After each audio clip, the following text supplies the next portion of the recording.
All right, we're now joined by the race winner of today's Freight Racing 208 at Atlanta Motor Speedway and the driver of the number 7 Spire Motorsports Chevrolet Silverado, Kyle Busch. Kyle, second straight truck race win here at this event. If you could just briefly start us off by going through your thought process and maneuvers that ultimately led to you inching out the 52 at the end. Yeah, it was pretty dicey there towards the end, and good show for the fans, and was great to be able to finish a super speedway race without a slew of cautions and crashes. So good race in there. That inside lane materialized. I don't know where it came from or how, but those guys kept working and getting each one of them that kind of led that line got cycled to the lead, got up to the front, and then I was able to kind of do a move from second to first to cut them off and get back up to the front each time. And there at the end, I chose the wrong line off of 2, coming to the white flag. I should have stayed low in front of Friesen, I believe it was, and I went to the top because I thought the top would have the run off of 2, and that's how Friesen got by me. And then I was kind of nervous that I wasn't getting enough energy from behind. Those next couple trucks from behind me were getting kind of slidey and fading back and getting gaps and wasn't able to push me forward. But got enough there down the backstretch and a good push from the 44 truck to get myself into 3, far enough alongside of 52. And then, it was just a drag race on who was where and what was going to happen on the way back to the line. So, great day for us in our Gainbridge Chevrolet. Proud to win a race for Spire Motorsports in the Truck Series, and we got 4 more to go, so hopefully we can do it again. All right, well, we're going to begin with questions. We're going to start off with Jerry over here, and then we're going to go to John Nubio.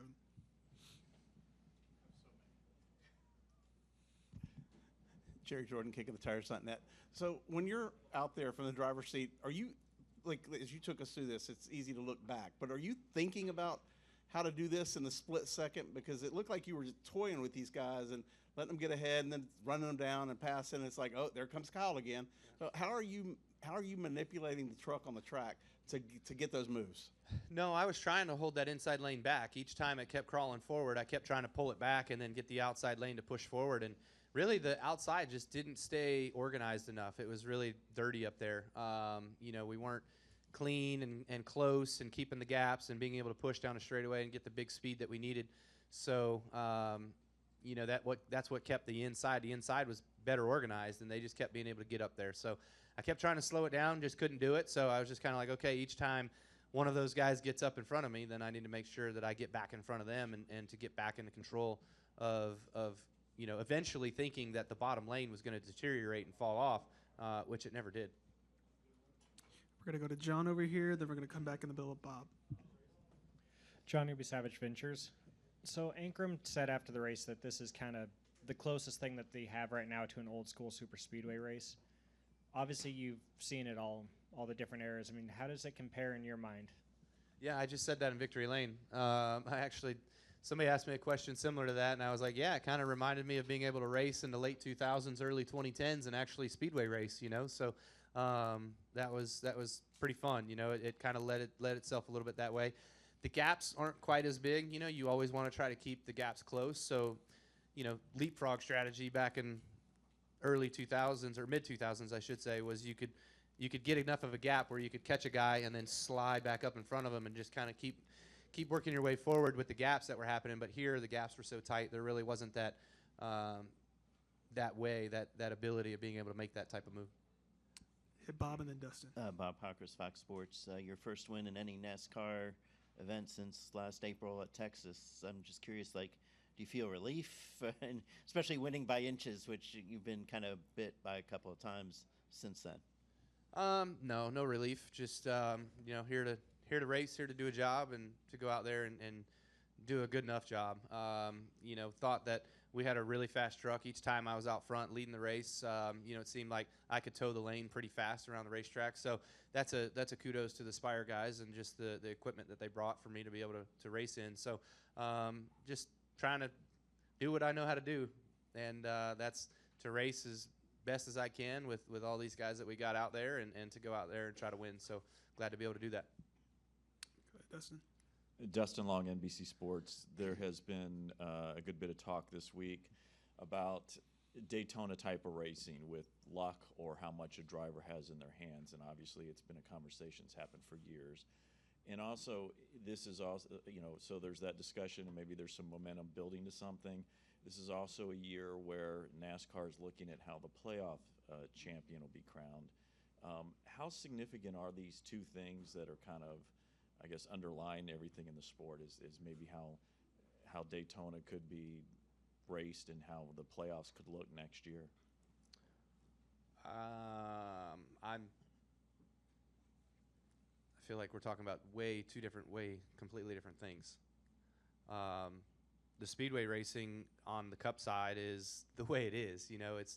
It's 3 wide, fuel save until it's time to go and try to push, and when it's time to go and try to push, it becomes 2 wide because a lot of times the outside row can't keep up. But it's just bumper cars. It's 200-mile-an-hour bumper cars, and the guy fourth in line doesn't want to be fourth in line. He wants to be the front in line. So anybody's trying to move the lines to go forward to get towards the front, because that's your chance to win the race. First one to the finish line wins. So, but a lot of times we end up crashed, and we do it quite frequently. And as far as crowning the regular season, I guess champion, it's just for the entertainment aspect of it. There's so the viewpoint is there's so much with the entertainment with the Daytona type of racing as opposed to allowing maybe what you guys can do. Is there as much of that there's the focus on entertainment and how the champion is crowned, I guess is how I look at that. Well, I think last year, I think the argument, the point is last year Joey was a 15th place car and he won the championship based off of having some good races at the right time, but they capitalized on that. They did it. So, yeah, I mean, it wasn't a skilled team that played throughout the whole year perfectly. Like, I would say Larson was probably a better team. I would have said the 45 was probably the best team there late in the going, So they were more deserving champions when you look at the competition aspect of our sport. But when you look at how the rules are and everybody plays by the same rules, Logano got it. So it kind of is what it is. I don't know that the average viewer that tunes in for the Daytona 500 is going to pick up much difference in how you win a championship. They haven't been around the whole year and haven't watched how everything's materialized each week.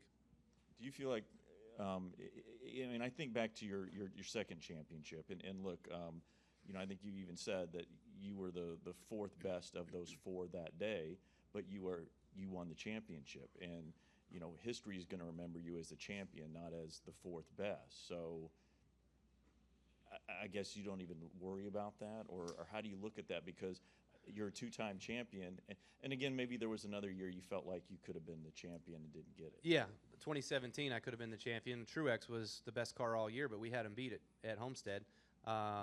Strategy came into play, and they jumped us on a strategy call. And then the next year, 2018, I was the worst of the 4 cars, and we ran 4th in the race. It was all 4 championship cars, 1, 2, 3, 4. So, and then 2019, arguably. We were just as good as the other Gibbs cars. The 4 car was fine too. But yeah, I mean, championships come in certain different ways. It's not always the same script each and every time. There's not a perfect way to be able to write the book, but you just have to go out there and let the book be written. Come on back to Daniel. Daniel McFadden at FrontStretch.com. Kyle, were you impressed that this race was able to just go to the distance of just 1 major caution for an incident? Yeah.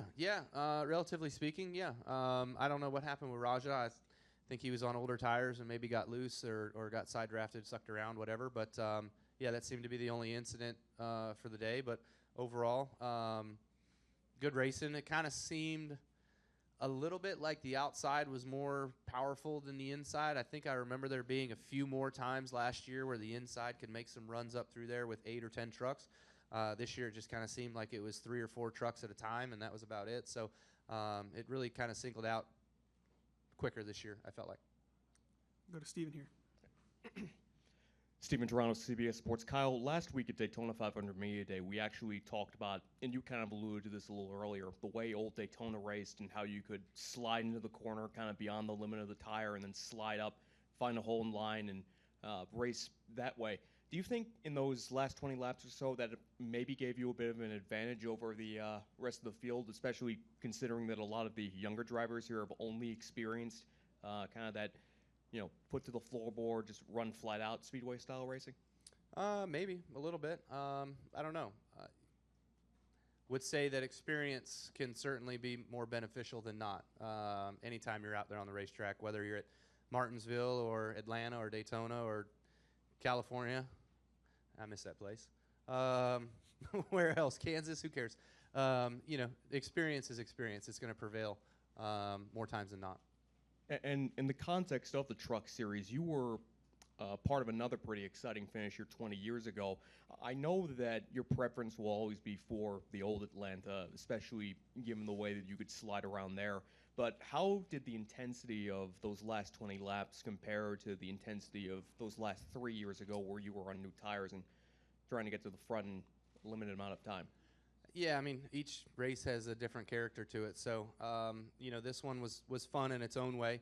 The speedway aspect of it, of everybody in a line, and you're trying to protect yourself of staying as far forward in the line as much as you can, and then that inside kept coming through, and kind of that leapfrog deal that was happening there with the front cars. But, they're just vastly different. I mean, it just is what it is. Old Atlanta was fun for its certain particular ways, and, one of those cooler finishes was when I didn't have third gear in the transmission and was able to come back up through the field and blast by some guys on the outside with some new tires and then take the checkered. So, but this way was entirely different from that. But I feel like both have their own cool factor and put on a good show for the fans.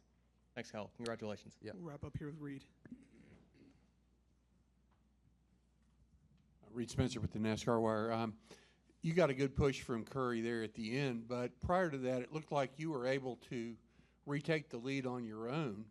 The 99 also seemed at one point in the race that he was able to do that, pass a car without help. Is that something that would have been possible here 3 years ago, right after the repave?